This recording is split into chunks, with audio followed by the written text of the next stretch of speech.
Assalamualaikum teman-teman, kembali lagi bersama aku Kartika Rahmadana. Kali ini aku bakalan sharing cara rekrutmen asisten dosen di Politeknik APP Jakarta. Nah teman-teman, sebelum kalian nonton video ini, yang belum subscribe dulu ya, biar aku lebih semangat lagi buat video-video selanjutnya. Apa sih aku pengen banget buat video ini? Karena banyak banget adik-adik tingkat aku ataupun teman-teman satu angkatan aku yang nanyain gimana caranya buat bisa jadi asisten dosen. Contohnya kayak beberapa chat ini.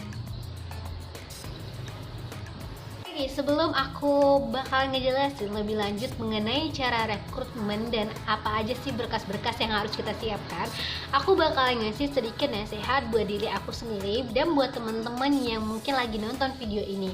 Yang pertama itu, jangan pernah merasa insecure duluan. Karena kenapa teman-teman? Hal ini kalau misalkan dikonotasikan ke dalam hal negatif, maka akan membuat kita mengubur mimpi kita. Kita merasa minder duluan dari teman-teman kita.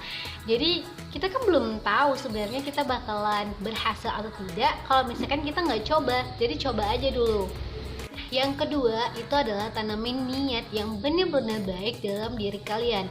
Kalau aku selalu berprinsip bahwa menjadi asisten dosen itu berarti kita mengajar dan untuk belajar. Ingat ya teman-teman, mengajar untuk belajar, bukan untuk balas dendam, bukan untuk sok-sokan atau gaya-gayaan. Bahkan aku selalu bilang sama adik-adik tingkat aku, kalau misalkan kalian nanti akan menjadi penerus kakak, kalian harus bisa mengevaluasi apa yang sudah aku ajarkan. Dan kalau misalkan kalian merasa tidak suka, buat di adik tingkat kalian itu jangan kalian terapin. Jadi kalian evaluasi lagi biar semakin ke generasi-generasi selanjutnya itu akan semakin membaik gitu. Jadi tanamin niat yang tulus dulu ya. Yang ketiga yaitu berdoa dan berusaha. Terus harus ada actionnya. Jangan cuma niat doang tapi nggak ada yang kita lakuin gitu, karena percuma aja. Nah itu tuh harus diimbangin lah bahasanya. Kalau misalnya kalian mau jadi asisten dosen, ya otomatis kalian harus belajar dulu nih. Kan kalian mau ngajar, jadi ya harus paham dulu materinya. Nggak harus jadi orang yang sangat sempurna memahami materinya, tapi secara perlahan kalian paham loh, kalian bisa mengajar dan lain sebagainya. Oke guys, ini adalah nasihat terakhir yang ingin aku sampaikan, dan kebetulan ini yang selalu ibu aku ajarin sama aku. Kata ibuku, selagi kamu mempunyai niat untuk belajar, maka kamu harus lakukan. Nah, kalau misalkan kalian udah nanamin niat tadi, ya udah kalian harus berusaha nih. Dan ibu aku selalu bilang kalau misalkan kalian udah berusaha, aku udah berusaha gitu kata ibuku. Kalau misalkan nggak dapet, ya udah berarti emang bukan rezeki kamu. Kalau misalkan dapet, ya berarti ini udah rezeki kamu. Percaya deh, Allah itu bakalan ngasih rezeki kita sesuai dengan porsinya, sesuai dengan usaha kita. Benar-benar kalau misalnya kita nggak dapat, berarti Allah tuh bakal udah nyiapin rezeki lain dari pintu lain yang akan mengambil kita. Jadi jangan terlalu sedih. Buat nanti yang kepilih jadi asisten dosen, jangan lupa buat bersyukur. Dan yang buat gagal, jangan merasa bahwa gagal itu gagal, karena kalian tuh sebenarnya udah belajar. Ingat ya, walaupun kita gagal tapi kita udah punya pengalaman baru. Oke guys, kali ini aku bakalan ngasih tahu beberapa berkas atau file-file apa aja sih yang harus kita perhatikan pada saat rekrutmen asisten dosen biar lulus seleksi administrasi. Yang pertama itu adalah CV. Kebetulan aku udah catat ya apa-apa aja yang harus kita siapkan. Pertama itu adalah CV guys. CV ini menurut aku udah umum banget buat kita pelajarin, dan kalian bisa banget cek di Google gimana contoh CV dan lain sebagainya. Mungkin nanti aku bakalan ngasih tutorial bikin CV juga, tapi di next video. Nah, isi CV apa sih kak? Nah, isi CV itu ada biodata singkat kita, kemudian ada riwayat pendidikan, riwayat organisasi, riwayat prestasi, dan mungkin juga tambahin keterampilan kita apa aja. Nah, yang kedua yaitu mengisi form rekrutmen asisten dosen yang telah disiapkan oleh Sekprodi. Nanti sebelum seleksi ini berjalan, Sekprodi akan memberikan informasi kepada seluruh mahasiswa Politeknik APP Jakarta dengan suatu link gitu ke websitenya. Nanti kita tinggal klik aja linknya, kita download file Word buat from recruitment asdos. Nah di situ nanti isinya cuman kayak nama, name, kemudian ada prodi, terus di bawahnya itu ada kita cantumin, pokoknya itu kayak tabel. Nah kita cantumin aja riwayat pendidikan kita, kemudian ada juga riwayat asisten dosen. Nah ini jangan pernah merasa insecure juga, karena aku dulu waktu semester 2 masih semester 3 kan juga baru mau coba, jadi nggak ada isi itu, jadi strip aja guys, santuy kayak program aku. Guys, lanjut yang ketiga yaitu kita menyiapkan transkrip nilai kita. Nah guys, yang ini harus benar-benar kita perhatikan karena tidak boleh di bawah 3 IPK-nya. Jadi ada persyaratan seperti itu. Waktu dulu ya, kalau nanti ada perubahan yang mungkin akan seprodi benerin atau mungkin ada pemberitahuan, ya intinya kalau dikasih link nanti dibaca-baca dulu ya teman-teman. Nah buat mata kuliah yang kita ampuh itu minimal B, jadi nanti itu nggak bakal buka semuanya, nanti akan ada beberapa mata pelajaran aja yang buka dan kita lihat nih yang mana kita tertarik buat daftar dan kita pilih lah. Waktu itu aku daftarnya waktu di semester 3 yaitu seleksinya ya prodi 1 sama dasar pemasaran praktik. Nah kemudian di semester 3 ke 4 aku ngambilnya project 2 gitu.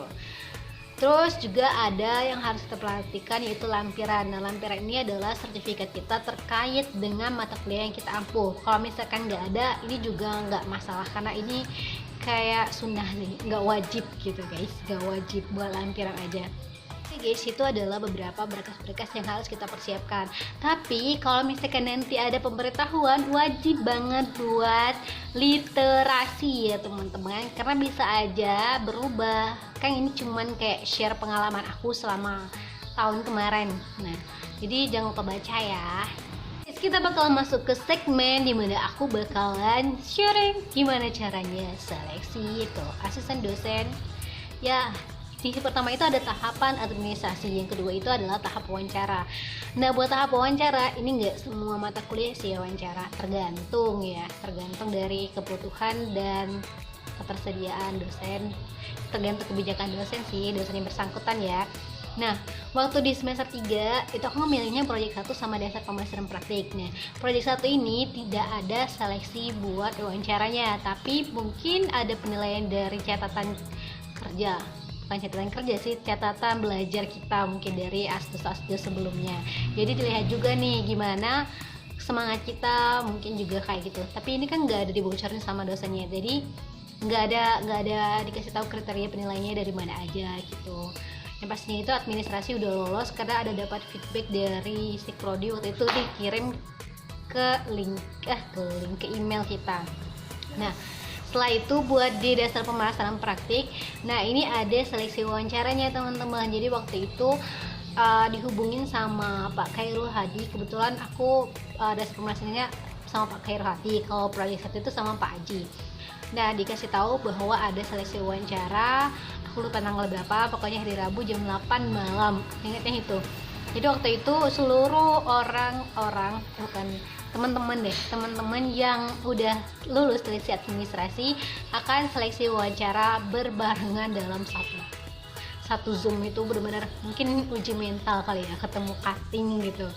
Nah gimana caranya kita tuh kayak menyampaikan suatu materi berkaitan dengan dasar pemasaran praktik. Kalau sistem penilaiannya gimana aku nggak tahu karena dosennya nggak bilang ya, mungkin ini rahasia gitu ya. Jadi ya tentang kayak gitu aja, seputar tentang mata kuliah yang kita ampuh. Pastinya kalau misalnya kita mau seleksi ya kita baca-baca lah setidaknya ya guys. Kalau mau pahamin lagi lebih dalam lagi ya boleh-boleh aja, lebih baik. Nah ini yang paling seru nih di project 2. Project 2 itu kan aku dari semester 3 ke semester 4. Nah itu aku kira yang seleksinya itu adalah cuman Pak Aji sama Pak Kris. Ternyata abis dihubungin kita masuk ke dalam grup, dibilangin kalian nanti presentasi ya 5-10 menit, setelah itu akan tanya jawab oleh dosen. Tapi dosennya nggak dikasih tahu dosennya siapa aja. Pas suatu hari masuk ke Zoom, ternyata ada 5 dosen, yaitu ada Pak Aji, Pak Kris, Pak Fauzi, Pak Khairul Hadi, dan Pak Barka. Bayangin teman-teman, ini ala-ala sidang sebenarnya kita jadinya ya. Habis presentasi kita ditanya-tanyain seputar tentang mata kuliah yang kita ampuh, tentang project 2 gitu kan. Dan mungkin lebih kayak pemecahan masalah gitu. Misal kayak ada anak nakal, gimana kita nanganinnya dan lain sebagainya ya. Kayak gitu aja. Jangan cemas. Anggap ujian sidang lah ya. Menurut aku ini seru banget dan semangat buat adik-adik tingkat atau mungkin teman-teman aku yang mau jadi asisten dosen. Teman-teman, buat seleksinya sendiri bisa aja berubah ya. Buat proyek 1 mungkin bisa aja nanti akan ada tahap wawancara, dan mungkin juga di Daspem juga tidak ada wawancara. Ya itu sebenarnya kebijakan dosen bersangkutan. Nah, buat kenapa aku bilang ada seleksi administrasi, karena waktu itu ada teman aku yang nggak dihubungin dosen bersangkutan buat seleksi wawancara. Jadi aku mikirnya berarti ada seleksi administrasi nih, kayak gitu. Nah teman-teman, aku udah jadi asisten dosen itu pada saat semester 3 sama semester 4. Nah itu kan aku bilangnya selalu sama teman-teman kayak aku udah jadi asdos itu selama 2 semester, berarti kan udah 1 tahun. Nah 1 tahun itu bukan 1 tahun itu 365 hari, bukan 365 hari ya ngajarnya itu kan per semester adalah 16 kali pertemuan. Nah kalau buat di project 1 itu 16 kali pertemuan karena benar-benar dari awal masuk kita udah ada tugas, udah ada kerjaan lah buat ngerevisi tugas-tugas dari adik-adik tingkat kita. Nah kalau untuk Daspem dan pokoknya praktik di luar project, kalau nggak salah aku ya, sepengetahuan aku itu mulainya 1 minggu setelah teori. Jadi 1 minggu ini di awal semester baru belum mulai praktek dasar pemasaran dan praktek-praktek lainnya. Di minggu kedua itu baru kita ngajar, jadi hitungannya 15 kali ngajar. Nah berarti di semester 3 itu aku ngajar sebanyak ya intinya gitulah. Project 1 16 kali, des pemasaran praktik 15 kali masuk kelas. Kemudian di semester 4 itu aku ngajarnya 16 kali buat masuk kelas di project 2. Nah berarti selama 1 tahun ini aku ngajar sebanyak 47 kali untuk masuk kelas. Nah aku juga berterima kasih banyak buat dosen-dosen yang sudah mempercayai aku buat menjadi asisten dosennya, seperti Bapak Aji, Bapak Khairul Hadi, dan Pak Fauzi. Jadi Pak Aji itu pembina dosen gitu ya, sama aja sih. Nah dibuat di project 1. Nah kalau misalnya kayak Pak Khairul Hadi itu di dasar pemasaran praktik, dan buat Pak Fauzi di project 2. Terima kasih Bapak. Aku bakalan ngasih tahu suka dukanya buat jadi asisten dosen itu apa aja dan kerjaannya apa aja di next video. Jadi kalau misalkan kalian penasaran, kalian jangan lupa aktifin lonceng notifikasinya biar nggak ketinggalan buat video-video selanjutnya. Terima kasih teman-teman. Wassalamualaikum warahmatullahi wabarakatuh.